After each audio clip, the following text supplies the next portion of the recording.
Welcome to Pause Button with Storytime Gamer and Bob, a weekly podcast covering gaming news, reviews, and all things geek. I'm your host, Storytime Gamer, also known as Eric, and I stream a variety of games on my YouTube channel, StorytimeGamer.com, with a focus of story-driven games, role-playing, and horror. I also love anything from 80s and 90s pop culture. And I'm Bob, bringing you games you can chill to. Survival crafting, factory management, and open-world RPGs. Anything you can play while listening to a podcast, an audiobook, or watching Netflix. Send us your thoughts, ideas, and reactions to emails at pausebuttongaming.com. If you haven't already subscribed to the podcast, so you always have the latest episode for when you need to step back from life, and press pause. All right, let's get to the show. Eric, I got some major news this week, and I'm giddy. Yeah. My Steam Deck is shipping. Bum, bum, bum. When you're expecting it? It's shipping. And so here's what's so great. So, first I got the email. It was like, here's your tracking number. And I went and clicked on the tracking number. And UPS or FedEx was like, we don't know what this tracking number is yet. And I was like, oh. And so that later that day, it comes and says, oh, it'll be here on Wednesday.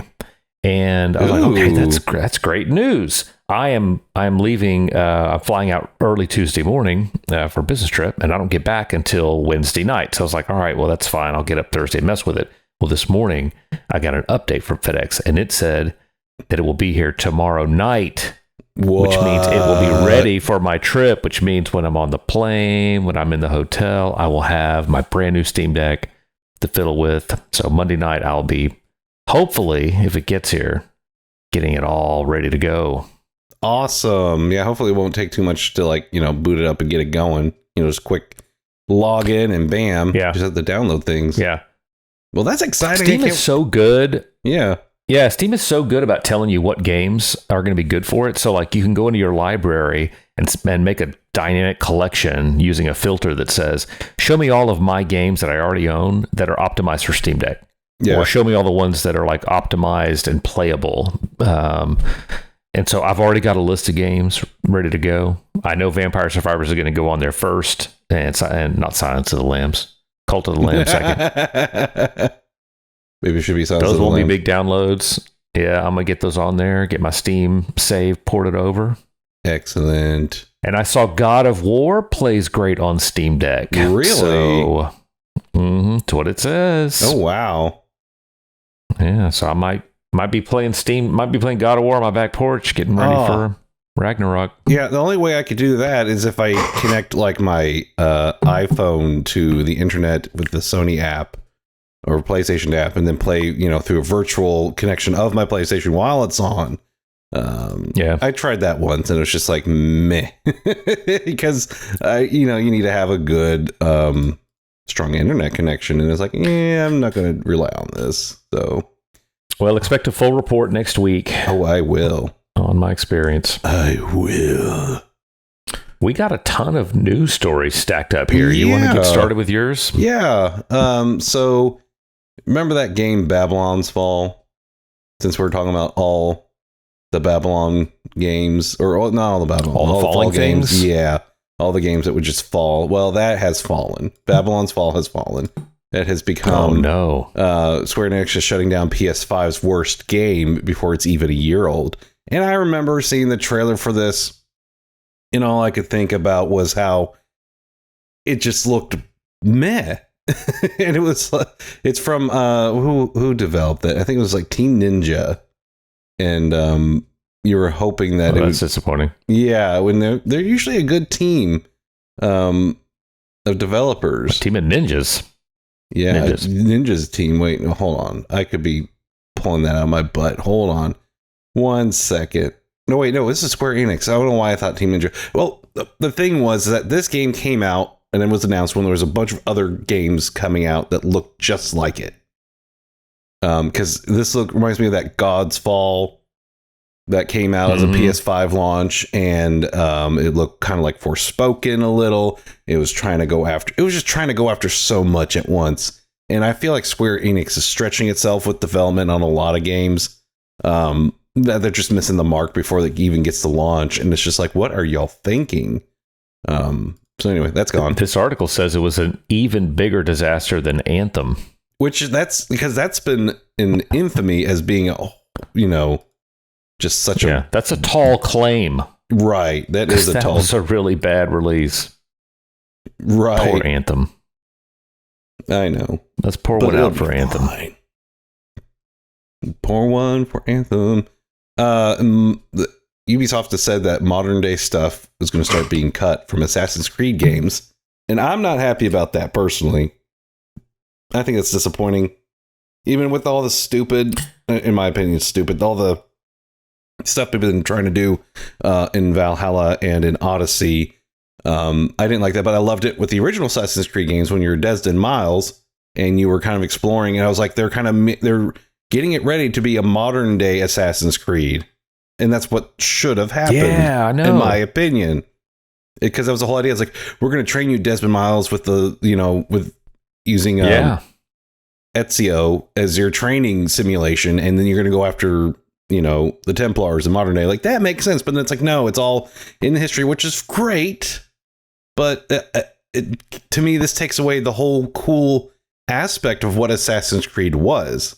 It wasn't just this game where you're an assassin. It was like, it's in the future going through time and space and through a game simulation, which made it more interesting. It's the thing that ties the games together, Mm-hmm. I will say, in Black Flag's probably my favorite Assassin's Creed game. And there was a lot of, hey, I know you're having a lot of fun on this pirate ship, but hey, just pause 1 second. So we're going to put you in this office environment. We want you to walk around and click on computers and talk to people. Mm-hmm. And I got through that stuff as fast as I could so I could get back to the pirate ship. I like the story. Just don't make me spend all this time doing boring stuff in the real world. But yeah, I'm a little disappointed if they're going to take it all out. Right. Make it more purposeful in the modern world. And I think that's what's happened is they're like, okay, we don't want to do this anymore because XYZ, which is stupid. Yeah. Ubisoft, I feel like they're going to fall hard here soon. Of all the fallings. The next thing that I'm excited about, huh? I said we'll see. We'll see. We'll see. I'm hopeful. I don't know. Another thing that I got excited about this week is The Witcher Season 3 Netflix TV show wrapped filming. So hopefully maybe next spring we'll get to start watching it. Who knows? I don't know what their post timeline is. Definitely not by holiday season this year. That would be a crazy turnaround time. And the second season was like hit and miss for a lot of people. I enjoyed it because I've read the books, if y'all know. And I'm excited about this next season because they're supposed to incorporate more of what's happened in the game realm stories as well as from the books. So we're going to get the Wild Hunt, it looks like. I'm excited about that. Season 3 is going to be a formative season for The Witcher because it's really going to dictate if they get a fourth season. They need to make this. They need to make this season really good and compelling, and they were getting a little muddled in season 2. Right. I really think they dropped the ball on season 2, episode 1, A Grain of Truth, where they have the Bruxa. I think it was a Bruxa. It's a Beauty and the Beast story. Yeah, that was I really think they screwed that one up. That was supposed to be a lot better, honestly. Because in the book, it's just one of those little short tales put together, and it was executed so well in the book. But yeah, I feel like the adaptation, it kind of got shooed in, and it was a little. It could have been so much better, and so I'm a little sad. I'm gonna just permit me just a brief rant here. Sure. I feel like I've always felt like The Witcher is Henry Cavill's like cosplay fantasy. He's like, hey, I want to dress up as The Witcher and do The Witcher's voice. Y'all go write some stories and stuff. And they're like, okay, boss. And so they go off and they write all the stuff. And he comes in and does his sword stuff. And there's nobody who's saying like, hey, we need to make this really like what people love about The Witcher. So that first episode of season 2, in the book is this dark, like it's a mystery. And the whole time you're like, you can feel this tension of what's about to happen. You can feel something's about to happen. And they totally missed that in the TV show. It's like Henry Cavill's like, is it time to swing my sword now? Right. Yeah, Henry, go to town. Well, they were smashing up timelines and storylines instead of it just being focused on that story with the Bruxa and his friend.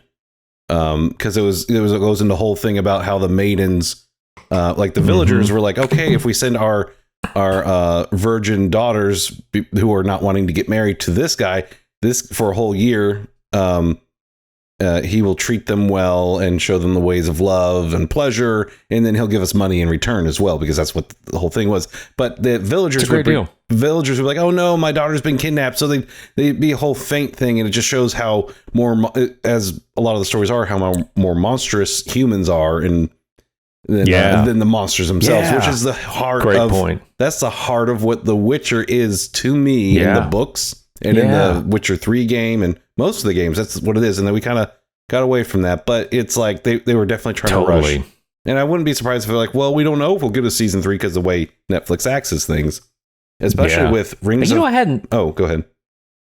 Well, I was just saying, I'm glad you said that, because I hadn't thought of it like that. I mean, one of my favorite side quests in The Witcher is the Baron, and that's exactly the Baron. What did he do? He killed his child. There's a dead baby in there somewhere, right? Yeah. But it's like man's inhumanity to man is the real story there. It's like the monsters aren't even as bad as the humans are. Right. Yeah. Or even one of my favorite side quests on Skellige is when it's like the most wanted, and it's got like a what is it? A werewolf and a Bruxa and what are the little children that they're like you know what I'm talking about? They look like children, but they've got a little alien face to them. Anyway, so it's like all three of them, and they're trying to judge you, and you're like, look, I've helped out all these. No, not a Bruxa. It was not a Sylvan, a succubus.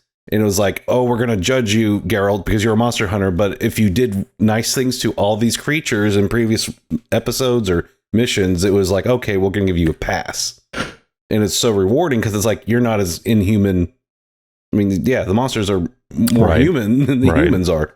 Anyway, so I'm excited for that, especially since we have Rings of Power and House of Dragon kind of throwing their weight back into this dark fantasy sphere. And that's, I think, what everyone loved about the first season of Witcher was like, oh, we're back to dark fantasy, y'all. We were missing it. But now it's like, oh, crap, competition. Speaking of throwback, two things. I have two articles in the show notes, but I'm going to go ahead and just kind of merge them together.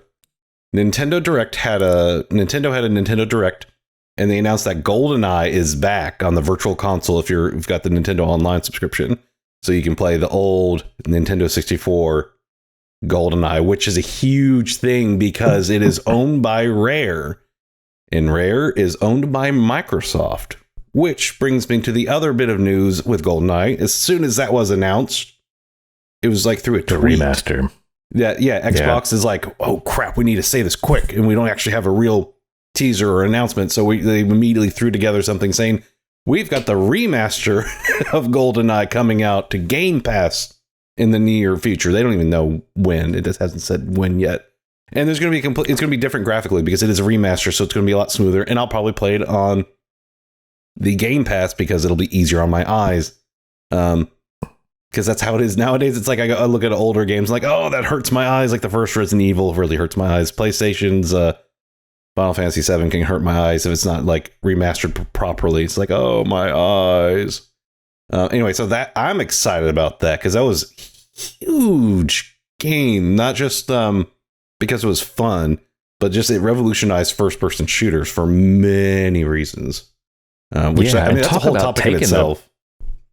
Talk about taking the air out of Nintendo's balloon. I mean, they're going to drop that on Game Pass. I mean, God, Game Pass is such a good deal. I'm not even that interested in GoldenEye, but I will try it. All because it's on Game Pass. Well, if you've got it on Game Pass, I got a Game Pass, we need to get together and have some GoldenEye. That'd be great if you could co-op through the whole game. I forget if you could. I don't think you could in the storyline, but that'd be interesting in the remaster. It's like, look, you can co-op through the whole game together, which would be cool. So another thing that Nintendo Direct had was finally a proper title and release date for Legend of Zelda: Tears of the Kingdom. But here's the soapbox. I'm bringing out the soapbox that I keep bringing out the last couple of weeks. Here it comes. Cranky old Eric is coming out of his front door. What's coming All these kids are on his lawn. Yeah, these Zelda kids are on his lawn. With my NFTs. That's what you want. You didn't see any NFTs in here, and that's why you're mad. No, I'm okay with NFTs not being everywhere. No, the thing about it is there was no gameplay. I mean, there was like three things. Lots of cinematic pans to a mural. There was running. It was him running and jumping and getting on a giant gliding gameplay. thing. That's not a gameplay. It's like nothing. It's like, but this is two things this tells me. They are working their asses off on it still. They have nothing to really show. Or they want to show, for first of all. Second of all, they know this thing, it's going to sell. They don't have to show anything, honestly. Right. That's such a hardcore. Well, it's like if you showed like, okay, we've got Elden Ring 2 coming out next May. You just showed like the title. Bam, sold. No one cares. They just give me my Elden Ring. That's what would happen. The gameplay is going to be the same. Yeah, I'm going to tell you that right now. It's going to be the same. There's no point in looking at it. What I'm more interested in is the world, because the reason I played Breath of the Wild was, oh my God, they finally got an open world Zelda game and they did it right. And I was excited to explore that world. Okay, well, show me something that I want to explore, because flying around through the air and like air cities and stuff. Okay, I'll wait and see what it looks like. If you have weapon durability in there, I'm out. Durability? I'm not doing weapon durability again. You mean you like have to keep fixing it? Yep. No, yeah, you can't even fix them. You just lose them. See, that's not doing it. I've watched people play Breath of the Wild, and I've been told I should play it, but that has been the biggest turn off for me, honestly. Yep. And I'm just like, why do I want to play a game where I have to constantly worry about a favorite weapon of mine breaking down forever? I like it like in Demon's Souls, like, okay, I have to go repair. Or Witcher 3, you have to repair your stuff. So, okay, I got the repair stuff with me. Just that makes it fun. I just keep it repaired. No, it's gone. And what it does to the gameplay for me is it makes me hoard. So I find a really good weapon, like, oh, this weapon's fun to use. It's really powerful. It looks great. But I only have like maybe 30 swings. Yeah. So I'm going to save it for a boss, and I'm going to hoard it. And everybody else, I'm going to use like the cheapest, crappiest stick to fight with. And that's what I end up using most of the time. It's not fun. Maybe they'll fix it. Maybe they'll get rid of it. Who knows? More announcements. PlayStation had their own direct. It was like PlayStation, what do they call it? Not PlayStation Now. What was it called this past week? PlayStation oh gosh. Whatever. It's everyone is like, we're going to call was our it own Sony Direct? Sony Direct, I guess. Sony Direct. Yeah. Okay. Yeah. Direct from Sony. Rise of the Ronin looks amazing. I'm already saying it's going to give Assassin's Creed Red a run for its money. Immediately. Yeah, this is from Team Ninja, and it shows. And I'm like, hey, y'all, by the time you get Assassin's Creed Jade and Red and all this stuff, like we've been waiting for a Japanese/Chinese Assassin's Creed all these years. By the time it comes out, we're going to have 4 of these games. Yeah. And they're all going to be amazing. We're going to have Where Winds Meet. We're going to have Rise of the Ronin. And there's a couple other that are kind of I'm sure we'll have Ghost of Tsushima 2 by then. We may be worn out on these games by the time Assassin's Creed comes out. Well, see, I'm excited because this game reminds me of another game that Tecmo did back in the PlayStation 2 era that I loved. It was called Way of the Samurai. And it was, you were a samurai during the Meiji Restoration, which I love. This is a really interesting part of history of Japan. So I'm going to put my history nerd hat on for a second. So there was a period of time whenever Japan was starting to become westernized. So they were okay with Western technology coming in. They did have guns that they got, I think it was from the Portuguese during the 1600s. And that was when it was all feudal warlords, stuff like that. And it was considered dishonorable to use them. But there was Oda Nobunaga, who was kind of the warlord who rose to the ranks. He used guns and special tactics, and he kind of united the country. In historical terms, he's kind of like their George Washington when it comes to modern day Japan. So anyway, so you have him come in. He has a disciple who basically starts the Tokugawa government, and it's all unified Japan, blah, blah, blah. And you still have Ronins. Well, not Ronins, you have samurai. It wasn't until the 1800s that the change came about where they were outlawing samurai. You couldn't carry a sword in public. It was illegal, so it was all westernized, modernized, everything like that. If you ever see the movie Last Samurai, that's what that is essentially. Yeah. And so this is an interesting time period because it's like you just took away everything that was Japan and made it the rest of the world. And so this is kind of that story of we're probably going to be a samurai trying to keep the ways of the samurai because there's no more masters. So it looks you're great. No, I'm excited. It looks awesome. It looks awesome. Anyway, so there's my history rant. With that, boom, boom, boom. The Office, if you're friends with The Office, had an Easter egg in the Last of Us Part 1 remake. Apparently, when you're in one of the cities, there's an office building you can go through, and it's excuse me, yo. Ooh, sorry, had the burps, the vipers.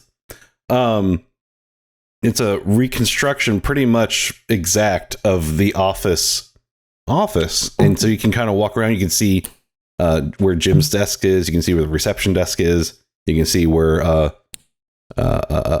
Steve Carell's office was, and all that stuff. And it's really kind of funny because that wasn't in the original game. So it's like, oh look, they threw in a new little Easter egg, and that was really enjoyable. And it was kind of tucked out of the way. That's what I loved about that is they didn't kind of rub your nose in it. You had to look for it, and you got some guy that's just exploring everything in that game and finds that and knows the reference, and that's really cool. Right? You're just like, because I wonder if how many people just kind of walked through it and didn't even realize it until like, oh, huh. Yeah. You'd have to be a real Office fan to notice that. Right. They're like, something's familiar about this place, but I can't put my finger on it. We also got from Nintendo Direct a new story trailer for God of War Ragnarok, and I'm worried. I'm wrong, but I'm hoping that they didn't give away too much of what's happening in the story. I mean, I still don't know exactly what the story is, but we are definitely getting the highlight points of what looks really cool about the game. There are a lot of people worried about giving away too much of the story with that. I'm fine with it. Because I'm more about the gameplay anyway. I'm not there for I'm there for the story. The story's gonna be great, but if it gets spoiled, I'm not huge on that. To me, it's the sound of the axe and then the solid thunk back in your hand. When it comes back, you throw it again. Oh. Yep. No, one interesting thing though in that trailer, and it'll be interesting dynamic. It was Kratos talking to Atreus. And Kratos is like, no, I've been, following you and I've been trusting you. And like, whatever, I guess he's had a vision or something. And it's a weird dynamic from where we were in the first game of, he's dad, he's in charge and he's so guarded. And it shows that it's like, I guess he's way less guarded. His kid's becoming a man. And this will just be such an interesting story point from where we were in the first game. I'm excited, just a couple more months now. I am too. Couple more months. And then I'll be gone for a week from work so I can play it, maybe. Awesome. I'm sick. That's it for my news articles. Oh, wait. No. I had one more. You've been kind of looking forward to it, I thought. The Wulong Fallen Dynasty. Is that a game that you were interested in? Or am I getting confused with that Where Winds Meet? Where Winds Meet is the one that I'm the most interested in. Okay. But, it looks cool. It looks cool. It looks like a cheap Chinese Dark Souls. Like, because it's based off of it looks like it's the Dynasty Warriors romancing the Three Kingdoms, because it's got a lot of the same characters from the Dynasty Warriors games as like main characters and bosses. And it just looked too much and too repetitive and not as, like they're trying to be Dark Souls, but with a weird, cheaper taste to it. And I'm like, meh. No, thank you. Yeah, we'll see. That one, I mean, for me, Dark Souls is all about the mechanics and the combat. And this definitely looked a little bit more button mashy and a little less tactical, a little bit more faster paced. And it looks neat. It's not the top of my list. What threw me off is that Lubu, the guy on this horse with the spear, his animation, the horse animation seems so rushed to animate. It didn't feel organic. It didn't feel realistic. It felt very cheap. And I'm like, ew, it was just hard to watch, honestly. So, I mean, that's not like everyone can do. I know horse animation is a pain in the butt, but it still looked horrible. So I just no. I'm a naysay on that poo. All right, well, I'm done with my news. Yeah. Yeah, well, so I just got a few things here. One is this Elden Ring Street View Google Maps thing, which I thought was really cool. Someone had made that. Just super neat. I just love the creative things that people do with games, modding, and things like this. Yeah. We got a link in the show notes for that.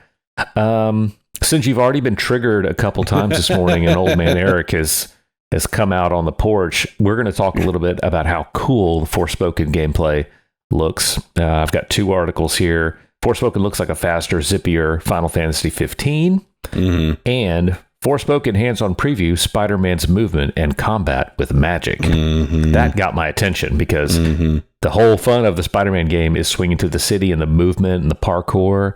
They call this magic parkour. Right. Dude, I know that you are a naysayer on Forspoken, but it looked great. I can tolerate some bad story and some bad dialogue. If you give me a good open world with some awesome parkour, that magic combat, it looked great. I agree with you, but from the trailer I watched, or what they were talking about, because I saw the same thing, it didn't look like Spider-Man.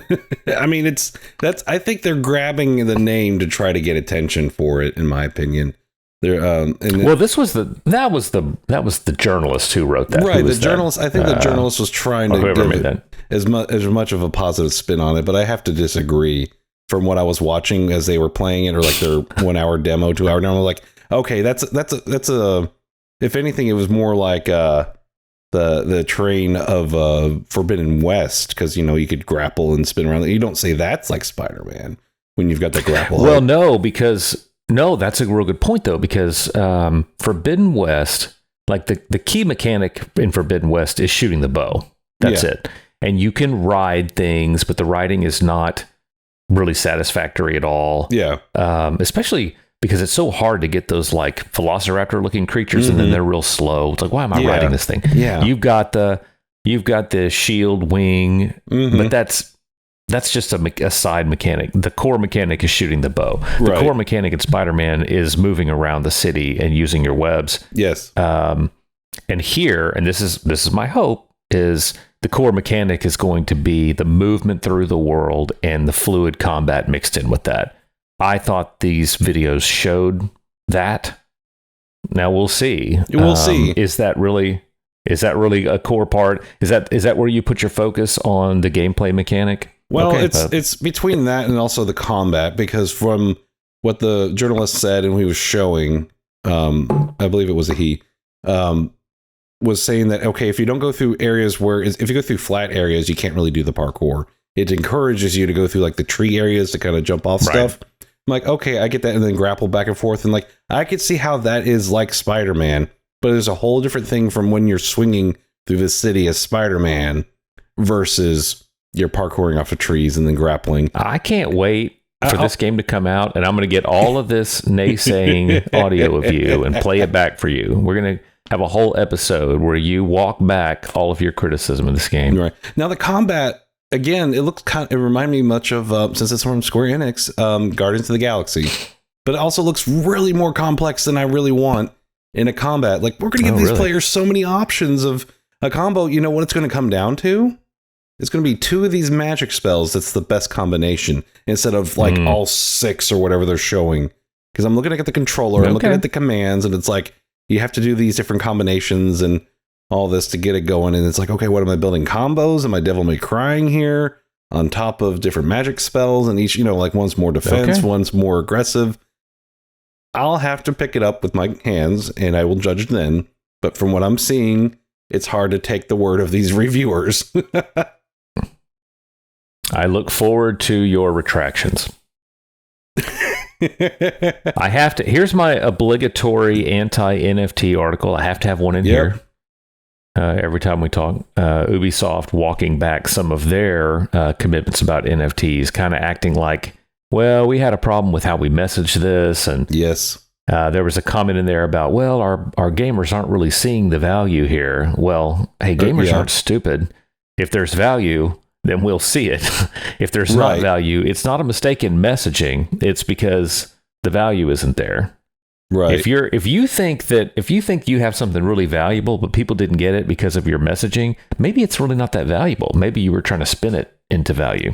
Yeah, no, I agree with you. It's Ubisoft, it's a new thing. It's not totally understood. Just because of digital art is selling, basic digital art, or even a collection of an artist's whole collection, or just any art is being sold as an NFT and it sells for like, $1 million or $1 billion, doesn't mean everything is going to catch on the same way. I forget which game it was. I think it was The Division, or not The Division. It was one of the Ubisoft open world military games. They were like, here, you get a special gun or balaclava if you're as the NFT. And it's like, this has an epic balaclava. Yeah, it's like it has no use for the price you're paying. It's the whole idea of form and function when it comes to art or something else. NFTs are going to end up being a part of technology that's going to be so placed underneath all of our basic things that it's just kind of common, like your Ticketmaster ticket. They're smart because they're giving out NFTs of the ticket stub for your ticket concert. So that makes sense. So because you can't collect, ticket stubs anymore. So you have a digital version. Now it's like, well, here you get this special game item, which you can't do anything else with. You can't display it anywhere. You kind of have to show someone through a crappy link. That's stupid. And yeah, no, they're right. They're right to backstep and be like, we're dumb, because they were. They were very dumb about it. Blizzard continues to make dumb mistakes and further sully their good reputation by apparently what happened here is, and I don't know how you do this, but apparently you can get orbs in Diablo Immortal from illicit sources. I don't know how that works. I don't know how people are selling illicit orbs. I don't know if they're like farming them and then selling them. I don't know, but apparently a bunch of people bought these orbs, which made their game better, and Google did not. Sorry, I got a text that distracted me. Blizzard did not.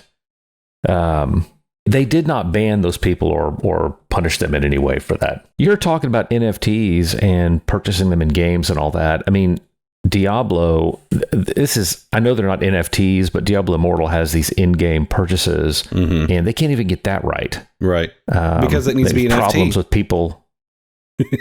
You think being an NFT would solve this? I mean, yes. Actually, the reason why this became a problem for them is that people were finding ways to get around it and basically pay to win outside of their system. So, which I don't know. I don't know how that's possible. Yeah, well, I mean, that's the whole. That's the beauty of what an NFT would do, is that it's a non-fungible token. So you buy it, you have it registered, it is connected, and that's it. So you've used it. You can't, unless it's just like what the marketplace. What was it, Diablo 2 that got broken with the economy there? Yeah. So you could go to a marketplace and trade items. So all the items in the game, your weapons and the orbs, or whatever, you could trade.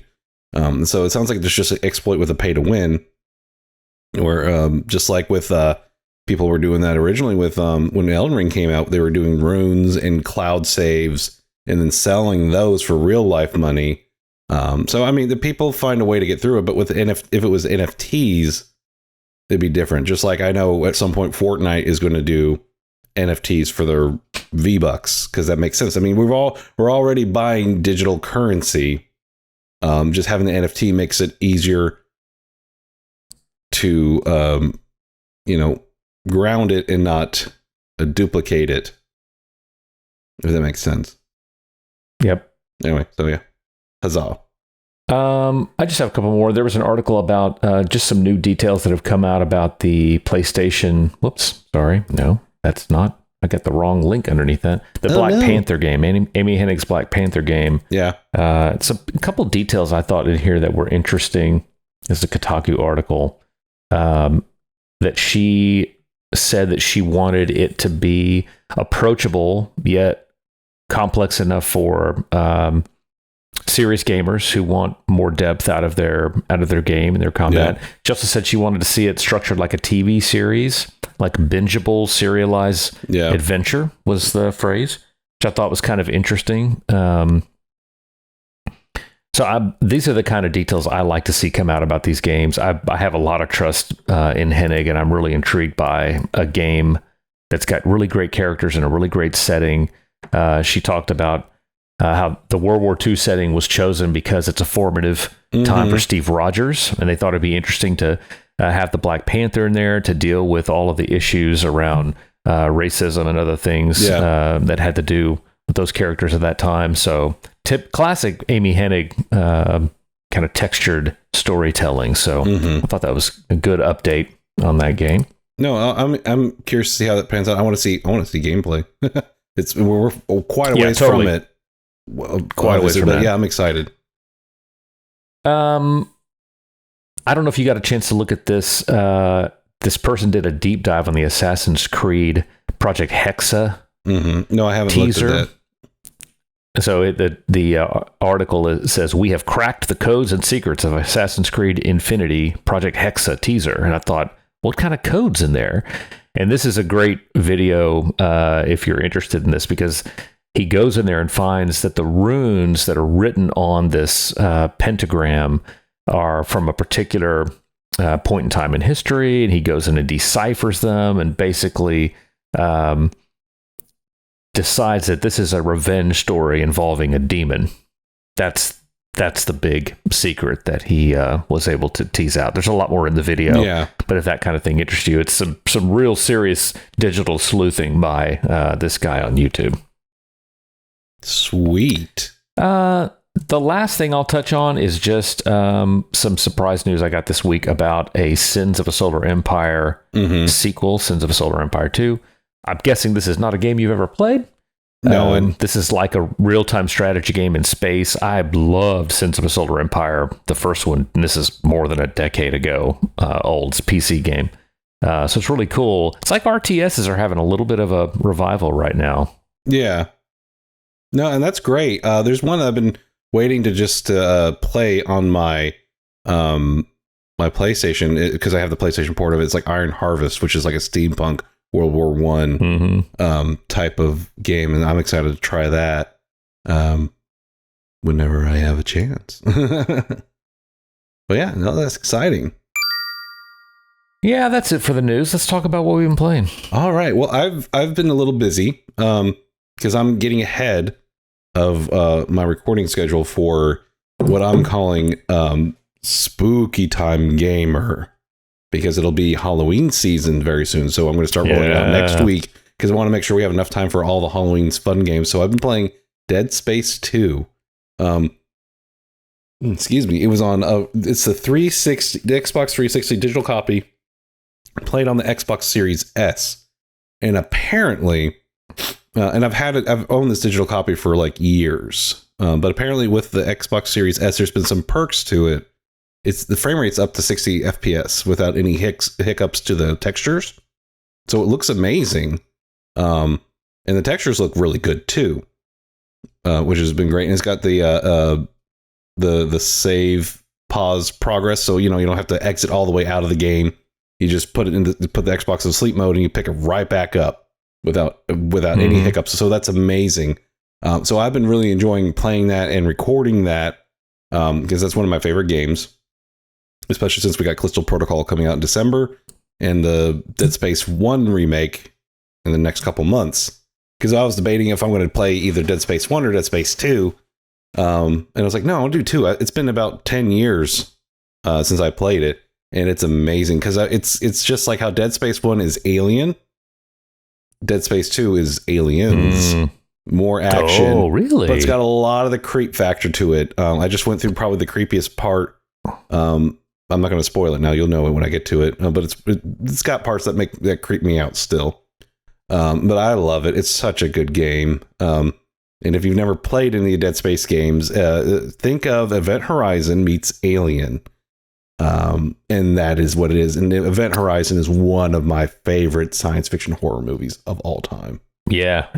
Sam Neill. It's a good one. Oh, yeah. Don't forget that I committed to playing a scary game, one of your favorite scary games. Yeah. I don't know if it's a story game. I don't know if it's like this, because these are like story type and horror games are not my games, but I will play one. But I want you to recommend one for me. I'm going to have to, and I might have to tell you, it might have to be Crystal Protocol for you, honestly. because I'll be probably I'm going to pick it up and be like, all right, it's from the same developers of the first 2 Dead Space games, so it's gonna. How can you go wrong? Honestly, but we'll get to that. I think next week, because I think we're gonna talk about Halloween stuff next week. So your challenge will be put forth. I also started picking up Wolfenstein 2 New Colossus because I finished up the first game that was rebooted.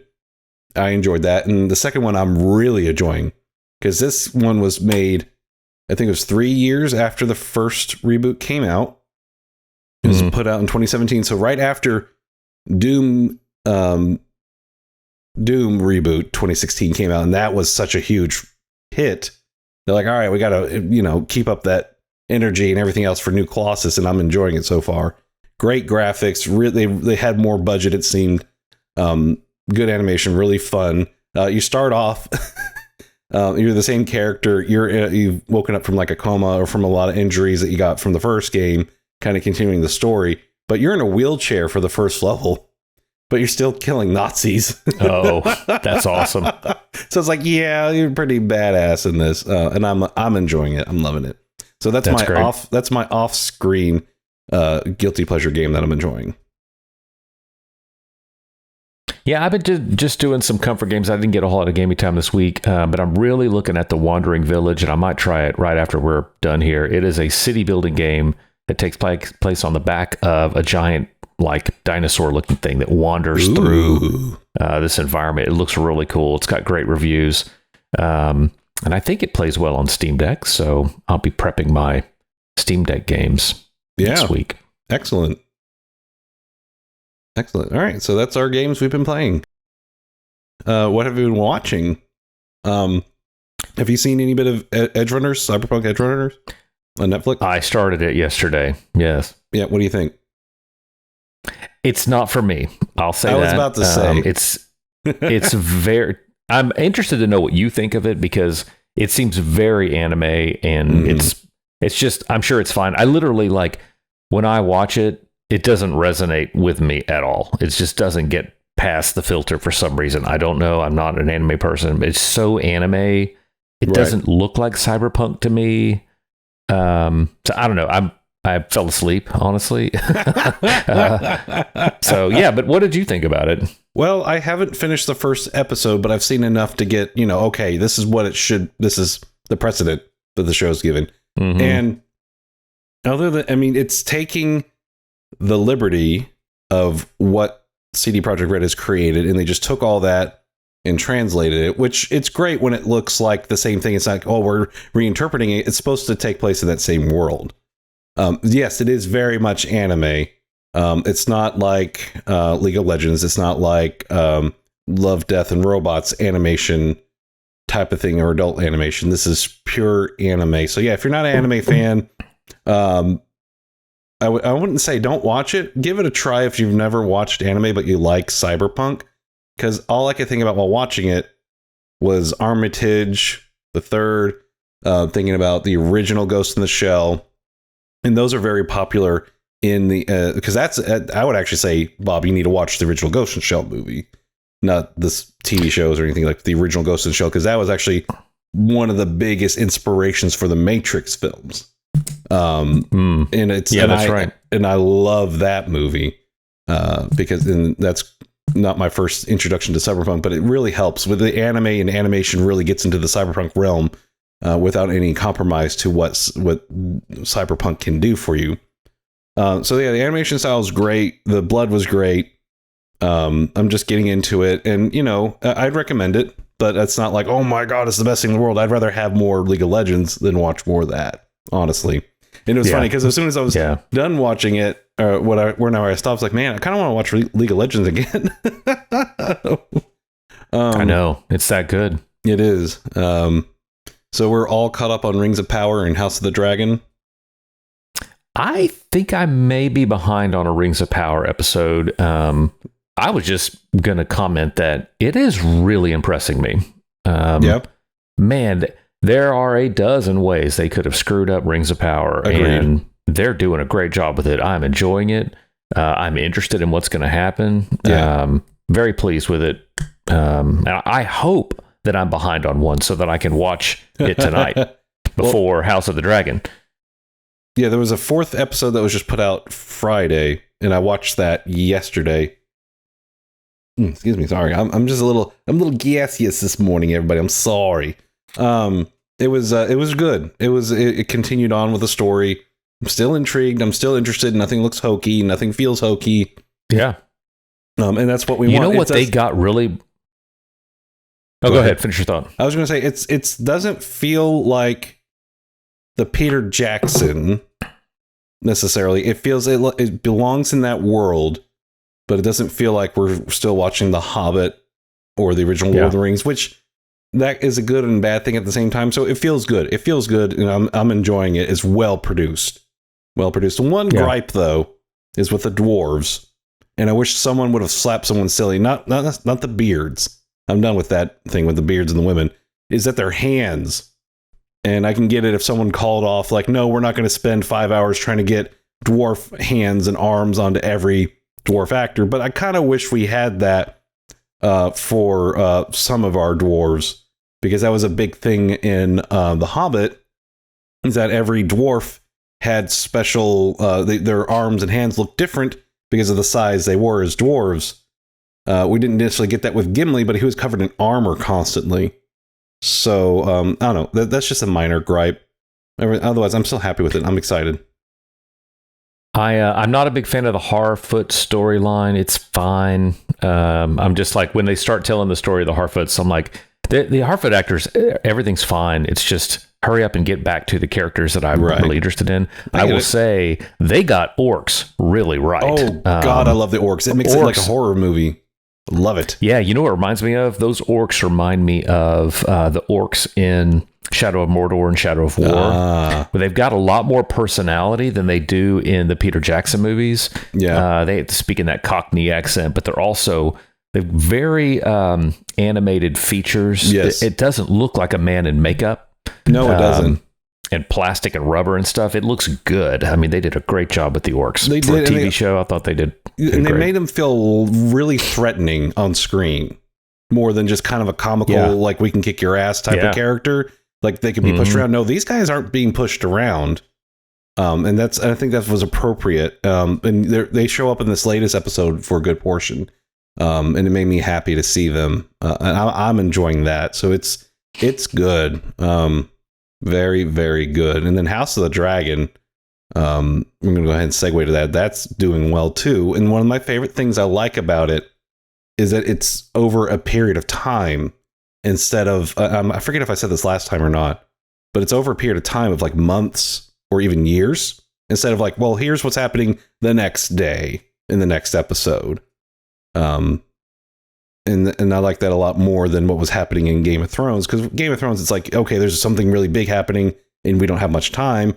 But this is kind of like watching what's happening with the whole dynasty, and its characters change over time. And I'm still enjoying that a lot. Now, I will say, I feel like in my discussions with people comparing this to Game of Thrones, people are comparing, in my opinion, House of the Dragon to the last 2 or 3 seasons of Game of Thrones. You can't Which do that. To me, they had gotten, there's way too much going on. The first season, especially of Game of Thrones, but the first season especially, was very tight. Yes. Was very compelling. This is not as compelling. And the uncle stuff, the family stuff is really, I wish they wouldn't. I don't like that. It's just gross and distracting. But that's part of the history of Targaryens. And it's Matt Smith. You can't say no to Matt Smith. But they didn't lead with it in it came in much later in the story in Game of Thrones, and it was like kind of a weird. No, that's not true. No, Jaime Lannister and Cersei were going at it right in the very first episode. Yeah. No, that's. No, I'm wrong about that. Yeah, wow. But this was also something I was reading online. I meant to read this book before the show came out. What they showed in this past week's episode was speculation of what really happened, because the book doesn't go into details of what happened. So this was kind of taking liberty with that, and and I think it works on screen for what's happening. And I'm interested to see what happens in tonight's episode. Yeah. I can tell they're setting some things up. Like, I can tell that king guy's going to get killed. There's no question about that. He's going to get murdered. And things are going to get crazy. Murdered, or he's going to die of his self-inflicted wounds from the throne, which is interesting how the throne is death itself, if you think about it. I mean, it is made out of weapons. The whole point of it was to, melt them down for unification. But here we are. We have a king who's being cut every time and infected by the throne itself. So it's just poison. No one should have. He's such a chump, too. Well, that's the thing. I can't understand the dynamic between him and his daughter. And it's just like, he's really stubborn about not letting her go as the heir. And maybe that's part of that self-guilt of Aegon, who was born and then passed away in the first episode. How he's just sticking to his guns to it. But I'm curious to see how much time passes in tonight's episode. Of course, it'll be interesting to hear us talk about this in the future. Like, oh, you don't know anything yet. When you hear this episode after this podcast, after you see tonight's episode. But anyway, I'm enjoying it. So tell me about 3,000 Years of Longing. I've been curious about this movie. Okay, so this movie is getting probably around a 70% on the various rating sites, and my wife and I were looking for something to watch last night, and we were kind of interested in this. This is not a movie I would have chosen to watch because it is described as a fantasy romance. Yeah, and I'm like, I don't understand romance, but we gave it a try. And Eric, I cannot recommend it higher. It is Idris Elba and Tilda Swinton are absolutely fantastic. The director is George Miller. Right. This has echoes of Mad Max Fury Road all over it. In fact, you will recognize several actors from that movie. You'll go, oh, that was the thing. I was in there. I know that person. You would not know this looking at the cover art or anything like that, but it's incredible. It's a very interesting story about a woman who discovers basically a genie in a bottle in modern day times, and he tells her his story of how he has been imprisoned multiple times, and it's fantastic. Yeah, I think you might like it. All right. Well, I think I will enjoy it. I do want to see it. I like good Australian films because Australians have a very interesting perspective of filmmaking, especially George Miller. But yeah, I'm excited to see it. It's a visual feast. I mean, the animations, the graphics, the visuals are just incredible. Oh, good. Watch the trailer. I'm excited. Oh, yeah. Indeed. All right. So you ready to talk about our main topic today, which is Go Sports Ball? We're going to talk about video games based on sports because it's that time of year, folks. Football season. Which, do you follow sports? I mean, let me clarify. You learn enough about sports to say one or two things to, say, a coworker or a friend. No. Oh, you don't even go that far? Okay, I don't know. No, you want to know what I do? You know what I do? What? I have text threads with different groups, friends in there, and I can tell something was going on last night because I looked at my phone. It was like 68 text messages. I was like, oh, there must be a game on. And I go in there and I look at what they say, and I take comments from one text thread and I go put them on the other text thread. And they're like, you're watching the game? So it's all a farce, huh? No, I don't. Yeah, it's all a farce. I just do it to troll them. I don't either. In case you're listening this or watching the video version, we are from Arkansas. So we are the Razorback Nation. I know how to call the Hogs. I really don't care. I understand, and here's the funny thing. We'll get into this, but I don't watch sports, national sports. I love Super Bowls because of the Super Bowl commercials. However, over the last, 6 years, Super Bowl commercials come out on YouTube before the game, or at least they'll put them out after the game too. So I'm like, all right, why am I watching the Super Bowl anymore? If getting together with people, enjoying it, yeah, that's fine. But I've just never felt that compelling need to watch physical games, sports, and stuff like that. The only sport I would actually watch if we had our team again here we used to have two different hockey teams, the Glacier Cats, and then it became the River Blades. And I loved going to see live hockey games in Little Rock, because with hockey, you're on ice. It's already kind of, a sport on just being able to skate, but then you're hitting a puck around and you're hitting each other, and then fights can break out. It's like NASCAR on ice. Well, not necessarily NASCAR on ice, but but it's got a lot of elements to it. I think it's interesting, and I enjoyed watching it because that takes a lot of skill. Honestly. Well, what was that hockey game we all played on Nintendo way back in the day? Was it ice hockey? Was it just called ice hockey? There was ice hockey. I don't know. There was like several iterations. But I guess I think that was it. It's just called ice hockey. But I remember you could body check people as you were playing. Yeah, and then they could turn around and they'd fight, and you'd have to button mash and they'd punch each other. Yeah, that's great. Yeah, no, and I think it's that's part of it. You check, and it's okay, which I liked about that as a sport. You're already padded up. You can check each other. Compared to in football, you do, there's unnecessary roughness. I'm like, you're already hitting each other. What's considered unnecessary? And what's funny is I can follow sports, Bob. I can follow them because you know how I learned how sports work? How, Eric? Tell me. Playing video games. Right? I think that's how I learned the rules of football, was playing Madden with my friends. Exactly, which is funny. Yeah. It's like playing football. Soccer, it's like I know basic enough. I know a couple of terms, but definitely football, baseball, basketball, because of, like NBA Jam or playing MLB games. It was I don't think it was a Nolan Ryan game for the NES. It was one of the NES games. I learned baseball, basic baseball that way. Just one of the Madden games, I learned football, Hail Marys and all that. And so it was I knew how the games worked.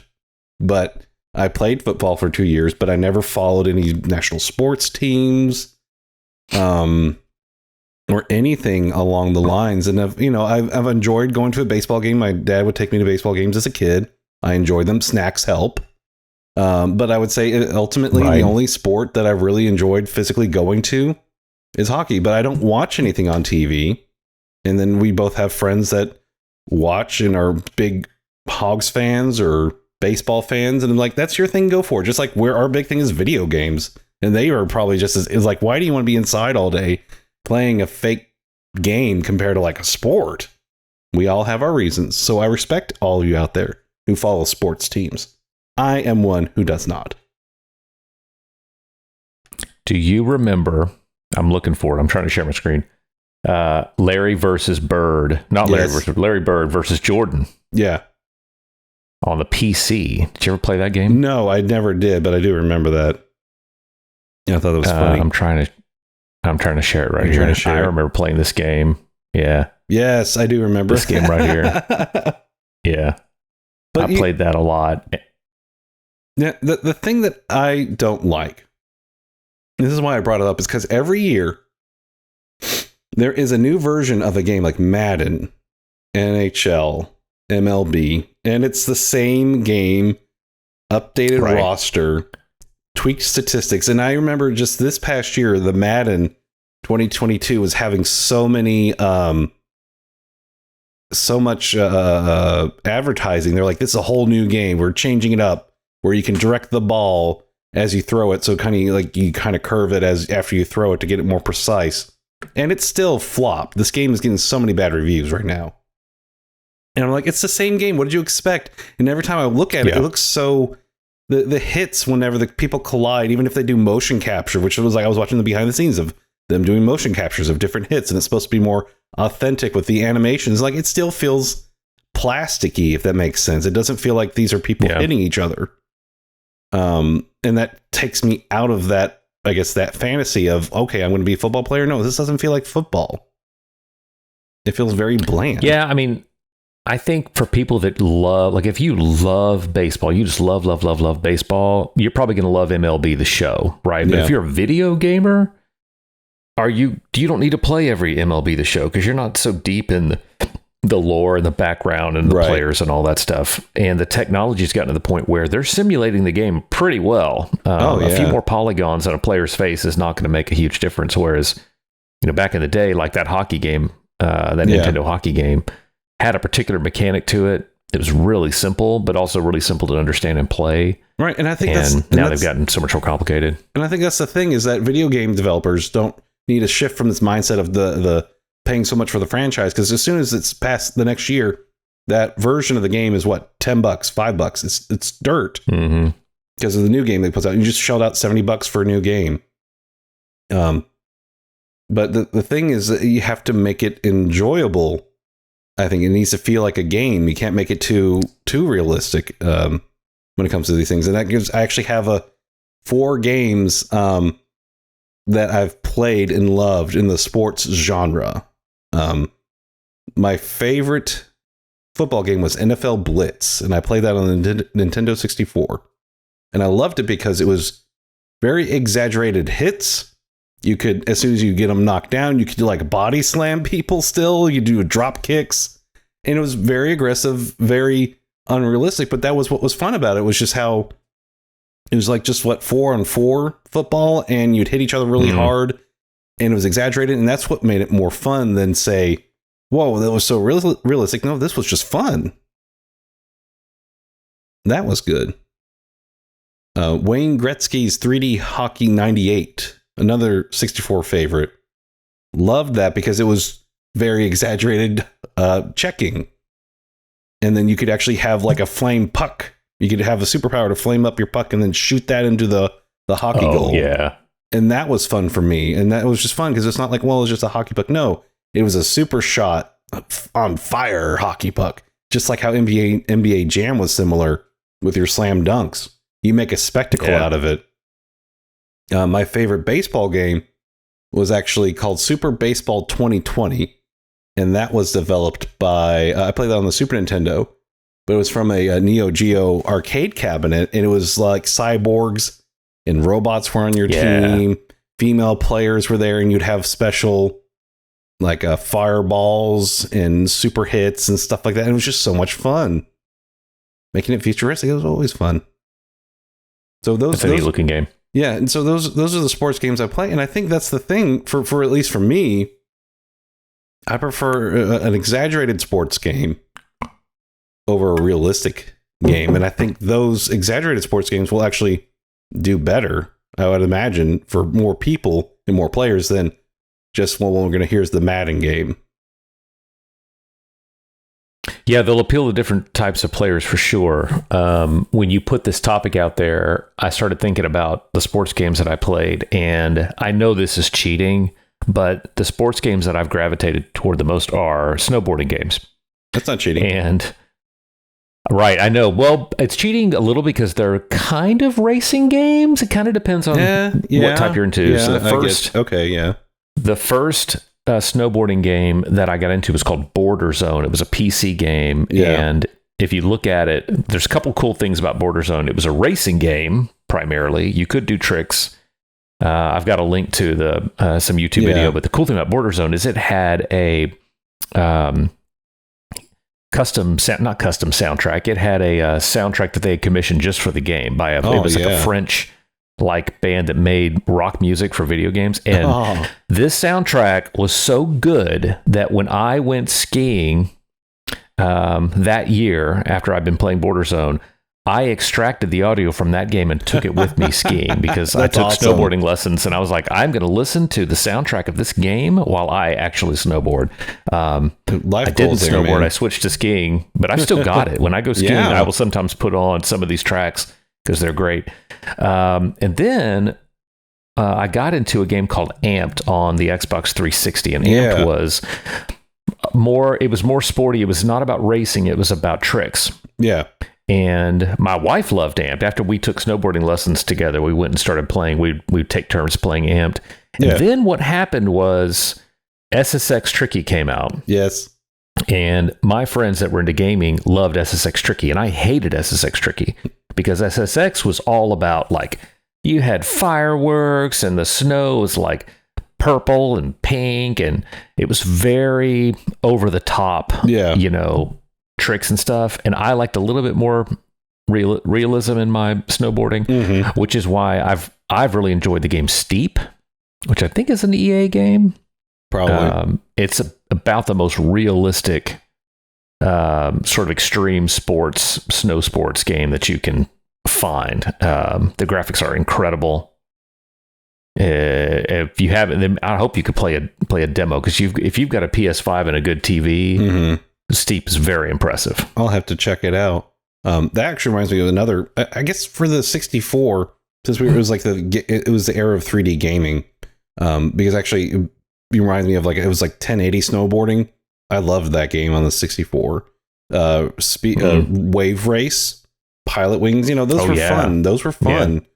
Yeah. And actually, how we're talking about quote unquote sports, WCW versus NWO Revenge.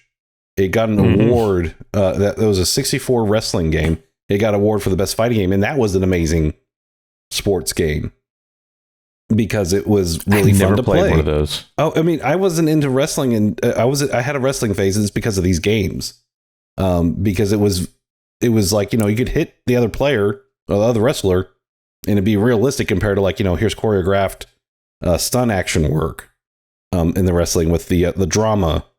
The drama of the storylines that they have, but it was so much fun because you get weapons from the stands and hit each other, and you bloody up their face and make them tired and do these really cool moves. And it was so good. It was so well animated, and it felt great to play.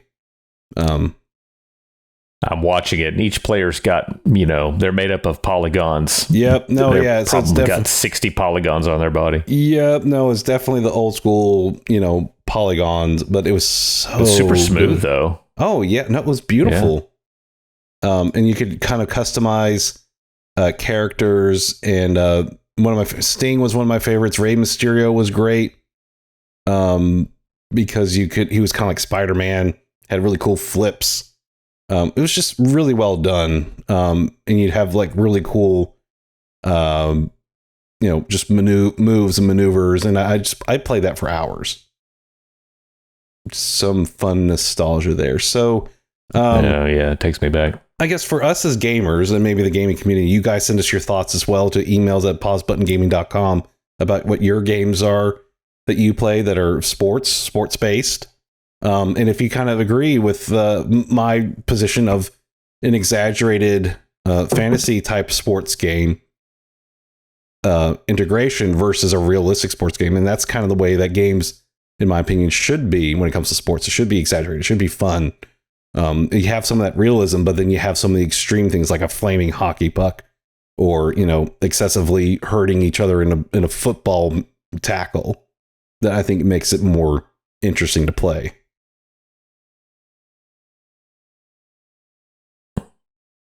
Any thoughts on that, Bob? I don't think so. I'm not a sports gamer, Eric. Well, neither am I. It's pretty limited. I can't remember. When was the last? Actually, here's a good question. What was the last sports game you played?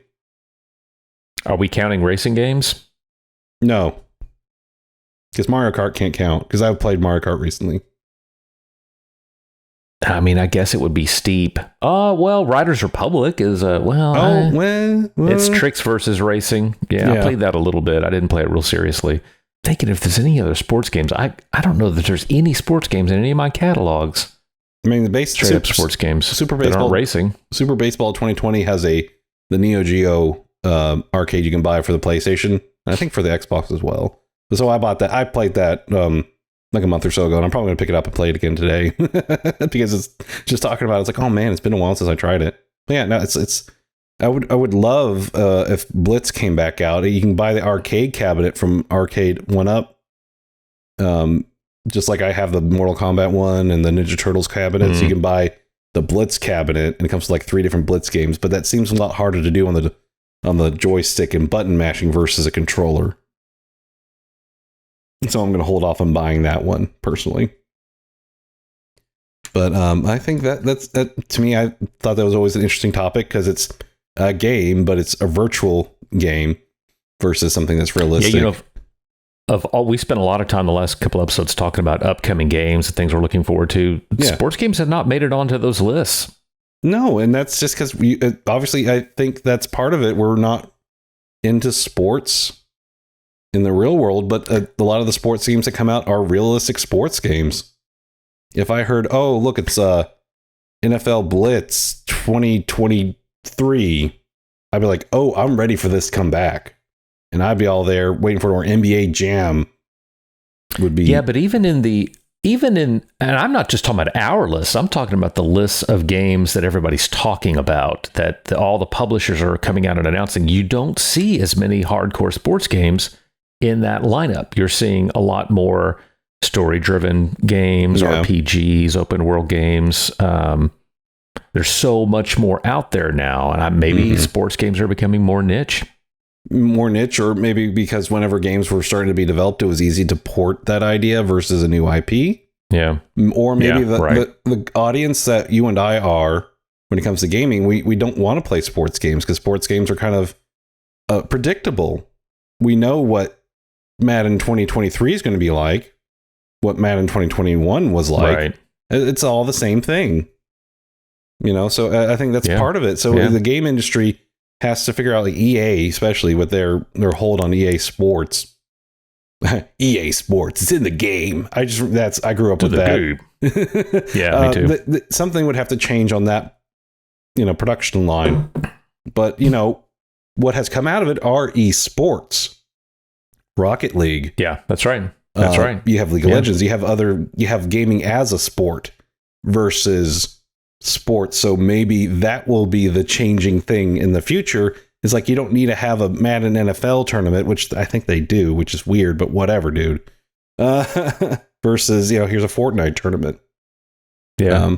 But I think that esports is definitely a different topic because we're just talking about video games based on sports because it's football season. That would be an interesting topic. Yeah. Anyway, I think I've made my case and I'm resting it, and everyone out there can chime in at emails at pausebuttongaming.com. And on that note, thanks for listening to Pause Button. You like, you subscribe, you follow on the YouTube channel or on Amazon Podcast. And send us your thoughts, ideas, and reactions to emails at pausebuttongaming.com. Have a great week, and don't forget, when life gets hectic, sometimes you need to hit the pause button.